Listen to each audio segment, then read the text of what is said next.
बोलो, अब देखते जाना, मैं ज़्यादा नहीं पूछूंगी कि आपके अंदर आप स्वयं चिंतन करना, क्या वास्तविक में हम जैन हैं क्या? कहते हैं जो पानी छान करके पीता है वह जैन होता है। कितना पानी छान करके पीते हो? इतना भी दया नहीं। जैन दर्शन सबसे बड़ा दया धर्म, जैन धर्म में सबसे बड़ा धर्म कहे अहिंसा धर्म। हमारे अंदर कहाँ गई अहिंसा? कि पानी चल रहा है, नल में लगी है बिलछानी, हो ही नहीं रही, एक वो थैली बांध देते हैं, थैली बांधी, जब वह थैली सड़ करके गिर जाएगी नीचे, तब दूसरी बदली जाएगी। अपने आप को जैन कह रहे हैं। तो इसलिए बंधुओं, हमें यह पहचान ही नहीं है कि हमारा जैन दर्शन क्या कह रहा है। हम उस पगड़ी को कहाँ पटक रहे हैं। आज साध कहते हैं कि कोई मरण होता है तो 13वां होता है, विवाह आदि 13वां 12वां 13वां क्या कहलाते, मृत्यु भोज होता है। वैसे तो बंधुओं हर शहरों में सभी जगह बंद हो चुका है और मुझे लगता है शायद यहाँ भी बंद होगा। मृत्यु भोज तो नहीं चलता यहाँ बंधुओं, इसको अभी बंद नहीं कहेंगे क्योंकि निमंत्रण चल रहा है। मृत्यु भोज नहीं होना चाहिए बंधुओं। हमारे यहाँ जैन कुल में जन्म लिया है तो शादी विवाह होते हैं, वह दिन में ही होना चाहिए, कभी रात्रि में शादी वगैरह नहीं होना चाहिए। यहाँ तो होती नहीं होंगी, होती हैं, रात्रि में ही होती हैं, दिन में नहीं होते। ओहो दीमापुर वासियों, आज सोच लेना। यानी तो बंधुओं कम से कम जैन दर्शन की, अगर जैन अरिहंत भगवान की पगड़ी को तुमने पहना है, किसी की लाज रखो या ना रखो, कम से कम उस जैन पगड़ी की लाज तो रखो। उस अरिहंत भगवान की पगड़ी की एक बार लाज तो रखो। कभी विचार करो बंधुओं, कहीं आपका अचानक ट्रांसफर हो जाता है, तबादला होता है और आपको यहाँ से जाकर के वहाँ पहुँचना होता है, तो सबसे पहले ऑफिस में फोन लगाते हैं कि वहाँ पर भोजन की व्यवस्था है कि नहीं। अगर पहुँच भी गए और भोजनशाला वहाँ से 25 किलोमीटर दूर है, तो आप गाड़ी लेकर के ऑटो करके 25 किलोमीटर भोजन करने के लिए जाते हो। भव्यात्माओं, कभी एक बार आपने ऐसे पूछा कि वहाँ जैन मंदिर है, मुझे भगवान के दर्शन होंगे कि नहीं? कभी पूछा है?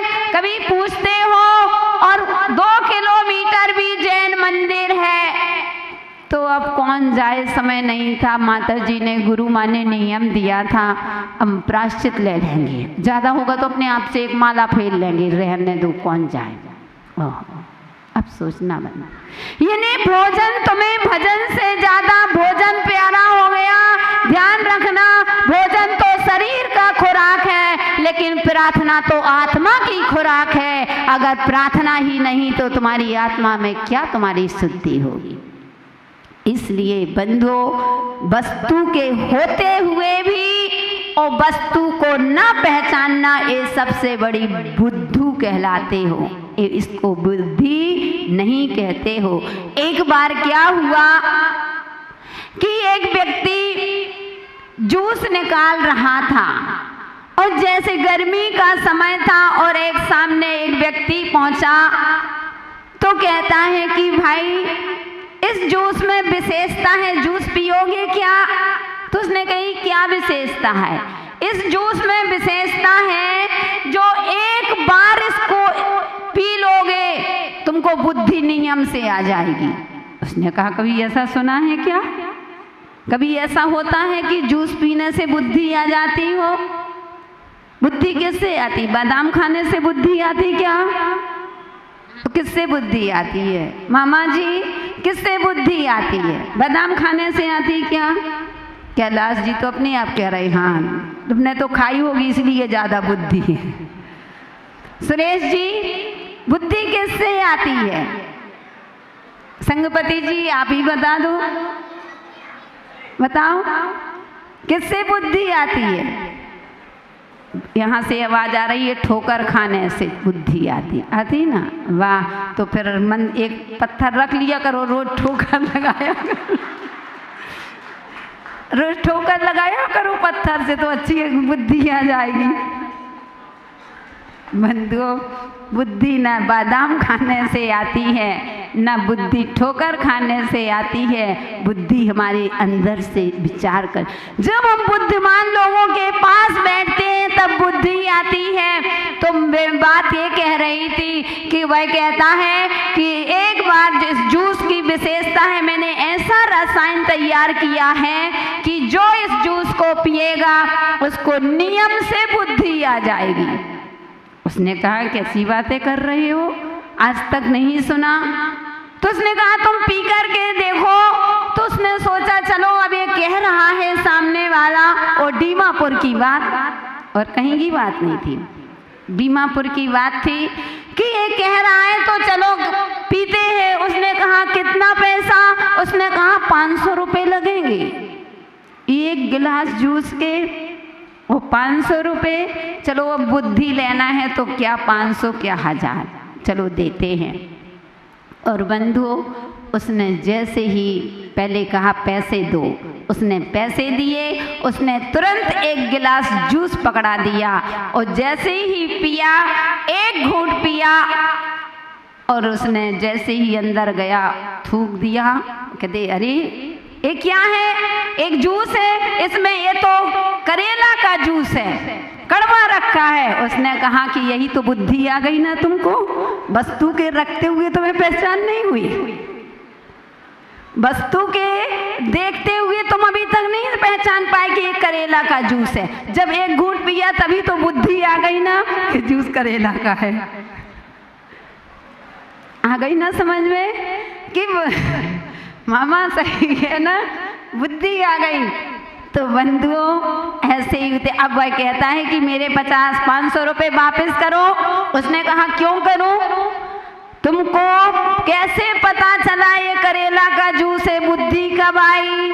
पीने से आई। मैं क्यों दूं? वहाँ 10 लोग और बैठे थे, उन्होंने कहा बात बिल्कुल सही है, तुम्हें अपने मन से सोचना दिख रहा है कि हरा है, लेकिन तुम समझ नहीं पाए कि ये करेला का जूस है। तो एक घूंट पीने से ही बुद्धि आ गई कि हाँ ये करेला का जूस है। तो इसलिए बंधुओं, बुद्धि कहीं दूसरी जगह नहीं मिलती।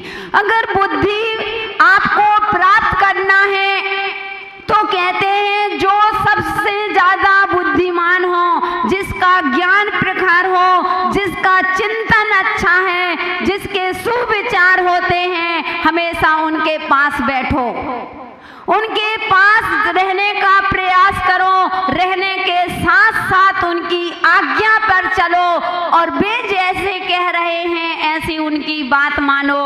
तो बंदो, और उन विज्ञान की बातें क्या कहते हैं? 4 लोग होते हैं, 4 जब ज्ञान की बातें होती हैं तो हमारी बुद्धि विकसित होती है। और बुद्धुओं के संगे बैठ जाओ तो क्या होगा?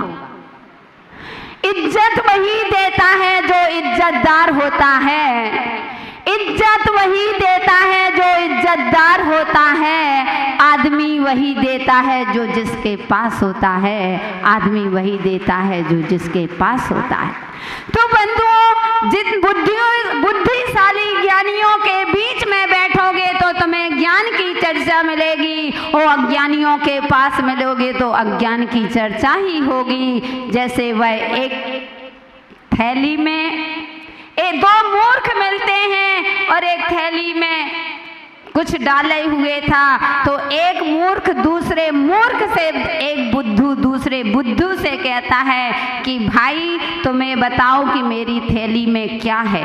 अगर तुमने ये बता दिए तो पूरे के पूरे अंडे तुम्हें दे दूंगा। उसने कहा ओ अगर इतना बता दोगे कि कितने अंडे हैं तो पूरे 8 के 8 दे दूंगा।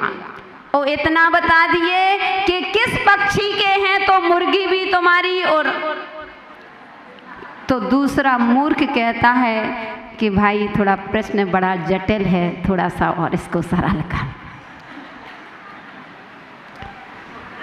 भाई प्रश्न बहुत जटिल है, थोड़ा सा इसको तो कहने का तात्पर्य बंधुओं, बुद्धू के सामने बैठोगे तो वैसी बातें मिलेंगी और ज्ञानियों के पास में बैठोगे।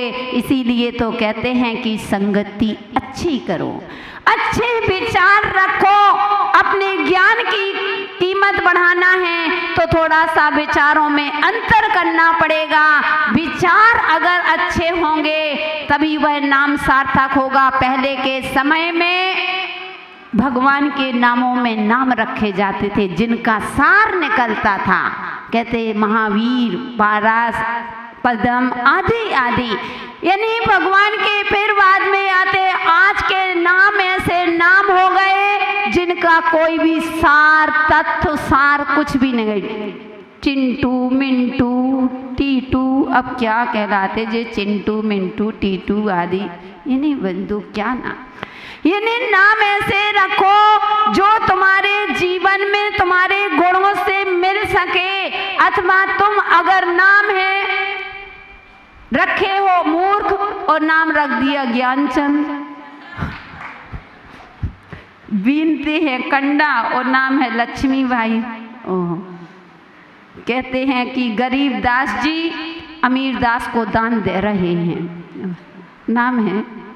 यानी कि नाम भी ऐसे रखो जो तुम्हारे नाम जीवन में सार्थक हो। और नाम का इतना प्रभाव जीवन में पड़ता है बंधुओं, इतना प्रभाव पड़ता है कि उसकी कोई सीमा नहीं। कहते हैं यथा नाम तथा गुण, जैसा नाम होता है वैसा ही गुण हो जाता है। जैसे सामने देखो अनमोल, अब अनमोल तो जीवन अनमोल मिला है क्या नहीं मिला? अनमोल जीवन डुलडुल नहीं के ना, अनमोल यानी जीवन कितना अनमोल मिला है। अगर आप अपने नाम के अनुसार चलना है तो इस जीवन को सार्थक करना पड़ेगा कि यह जीवन दोबारा मिलने वाला नहीं है, जैन को दोबारा मिलने वाली नहीं है। इसलिए हमें ऐसा नाम मिला है तो नाम के अनुसार अपना काम भी होना चाहिए। हम दूसरी बात नहीं कह रहे, तुम लोग ज़्यादा ही समझदार हो, जल्दी समझ गए। बताओ कि गुरु माँ क्या कहने वाले। बंधु नहीं, तुम्हें आपसे इतना ही कहना चाहती हूँ कि अगर नाम भी रखो बच्चों के तो अच्छे नाम। और दूसरी बात यहाँ तक आया है कि अगर किसी बच्चे का अच्छा नाम है और तुमने नाम बिगाड़ करके बोल दिया, तुमने अपनी शब्द वर्गणा खराब कर दी, बंधु अगले भाव में जब अभी मरोगे अगले भाव में एक इंद्री वृक्ष बनना पड़ेगा। बने रहो गूंगे क्योंकि तुमने नाम बिगाड़ा था। बंधुओं किसी का नाम बिगाड़ करके कभी मत बोलना। किसी का नाम है कोई, अब कुछ भी नाम हो उसको कहते हैं, अब तनक बढ़ने से काला कालू कालू बुला रहे हैं, कल्लू कल्लू। अरे उसके परिणाम बिगड़े या ना बिगड़े, लेकिन तुम्हारी जैन दर्शन कहता है तुम्हारी शब्द वर्गणा तो बिगड़ ही गई। इसलिए अपनी शब्द वर्गणा को बहुत सोच समझ के, हम तो मजाक में कह रहा था, हम तो मजाक कर रहे थे। अरे बंधु क्यों अपनी शब्द वर्गणा, इसलिए जिसका जो नाम हो वही नाम बोलना चाहिए। कभी भी बच्चों के नाम आदि बिगाड़ करके, और वैसे भी दो नाम तो होना ही नहीं चाहिए। अगर दो नाम बच्चों के रखते हो, दो बार बच्चों के ऊपर गिरहा पड़ते हैं, एक तो जन्म की राशि से और जो नाम पुकारते हो उससे। दो बार अपने बच्चों के ऊपर गिरहा पड़े, अपने बच्चों को परेशानी आए, क्या ऐसे कोई माँ देख सकती है क्या? इसलिए कभी भी भूल करके ध्यान रखिएगा कि कभी किसी का नाम बिगाड़ करके नाम ना बोले। बोलना है जो नाम है उसी नाम से पुकारा जाए। और दूसरी बात, कभी भी अपनी शब्द वर्गणा को खराब ना करें, और नाम है तो ऐसा नाम रखें जो नाम सार्थक हो जाए। ऐसा नहीं कि विद्वान है, कहते हैं कि गुण है नहीं है और विद्वान नाम रख दिया। मुझे याद है जब हमारी विद्याश्री माता जी की दीक्षा हो रही थी सागर में सन 2003 में, दीक्षा हुई, 11 दीक्षा हुई थी। जब गुरुजी ने विद्याश्री माता जी को संस्कार आदि किए और नाम संस्करण कर रहे थे, आज भी वह दृश्य याद आता है। अब पहले 2-3 लोगों के नाम रख चुके थे, माता जी ने देख लिया कि इतनी जल्दी जल्दी गुरुजी ने सबके नाम। अब माता जी अपने हाथ में पिछी कमंडल लिए तो बैठे हैं। अब गुरुजी ने एक बार इनको देखा धीरे से, अब फिर 1 सेकंड 2 सेकंड रुक गई, फिर देखा, फिर रुक गए। अब 5 मिनट हो गए, वो अभी इनका नाम नहीं रखा जा रहा है। तो जैसे ही इनकी नज़र नीचे दृष्टि थी, जैसे ही इनने धीरे से पलकें उठाई और गुरुजी की नज़र इनकी नज़र से मिली, दोनों की नज़र मिली, तुरंत गुरुजी ने इनका नाम रखा आरिका विद्वत्श्री माता जी। इन्हें विद्वान देख लिया बंधुओं कि इनके अंदर वह गुण है, इसलिए इनका नाम विद्याश्री रखा। तो नाम का भी जीवन में बड़ा प्रभाव होता है। और वास्तविक में आपने भी देखा होगा, और हम तो साथ ही में रहते हैं, हमारे साथ में हैं तो पता है कि हर चीज़ की किसी भी प्रकार का तुम्हें लौकिक हो, पारलौकिक हो, वैज्ञानिक हो, जो भी जैसे प्रश्न करना हो, सब विद्याश्री माता जी की विद्वता के आगे सब फैल हो जाएंगे, सारे प्रश्न इनके पास। तो बंधु, ऐसे लोगों की जब हम संगति करते हैं, विद्वान लोगों की संगति करते हैं, तो हमें नई नई चीज़ें सीखने को मिलती हैं। हमेशा उनकी खोज करना जो बुद्धिमान हैं, जो बुद्धू हैं। बुद्धू से अकेले अच्छे, लेकिन बुद्धुओं के सामने मत बैठना। जहाँ अज्ञानता की चर्चा हो रही है उस स्थान पर हमको बैठना ही नहीं है। हमको किस स्थान पर बैठना है? जहाँ पर ज्ञान की बातें चल रही हों, जहाँ पर अज्ञानता छाई हुई है, अपने आप को महान मान रहे हैं, बनता कुछ है नहीं है, लेकिन नहीं, मैंने ही ऐसा किया है, मैं ऐसा करूँगा। ऐसे लोगों से बंधु दूर हो जाना, क्योंकि उनकी संगति से तुम्हारे जीवन में भी वही परिवर्तन आ सकता है। इसलिए संगति ऐसे करोगे, अगर कोयले की संगति करोगे तो हाथ काले होंगे, और कोई सोने की संगति करोगे तो जीवन सोना बनेगा। वे मुनिराज जो किसी व्यक्ति को मात्र देख लें या किसी के बारे में सोच लें, तो उस व्यक्ति पर चढ़ा हुआ विष का प्रभाव भी दूर हो जाता है। ऐसे मुनिराज मात्र विचार कर ले अथवा देख ले, तो जो तुम्हें विष चढ़ा हुआ है वह विष भी दूर हो जाता है। ऐसे दृष्टि विष महारिद्धिधारी महामुनिराज को मेरा मन वचन काय से बारंबार नमस्कार हो, बारंबार नमस्कार हो, बारंबार नमस्कार हो।